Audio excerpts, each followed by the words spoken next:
খবরদার হাসবি না, মানা করছি যেটা সেটা শুনবি। তোরে কখনোই মানা করলে তুই শুনো তা। কেউ কথা জিজ্ঞেস করলে খালি হাসি হাসি, আরে হাসা যাবো না, যা জিজ্ঞেস করবে ছোট করে উত্তর দিবে, ঠিক আছে? এত কথা বলতেন, বাবা না আপনার 5 লাখ টাকা দিছে ভালো ছেলে দেখার জন্য। আর এই জন্যই তো এত চাপ নিতেছি। এটা রাকিব এত চাপ নেই না, শুধুমাত্র 5 লাখ টাকার জন্য নিচ্ছি, ঠিক আছে? যেভাবে বলছি সেভাবে করবি। আর বিথি, এই যে এই কেলায় হাসানো যাবে, ঠিক আছে? একদম হাসবে না, চুপচাপ থাকতে হবে, ঠিক আছে? যে প্রশ্নই করবি মুখ কিন্তু খোলা দেবে। তোমার প্রশ্ন করবি, তোমার নাম কি, ঠিক আছে? উত্তর হবে ঠিক আছে? কিভাবে? জোরে, যাতে বুঝে, ঠিক আছে? গুড।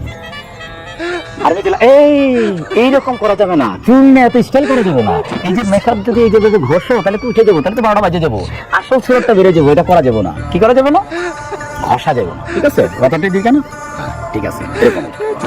আর যদি তোমার যা বুঝাইছিলাম সেটাই, মুখে কথা হবে না, কথা হবে কি দিয়ে?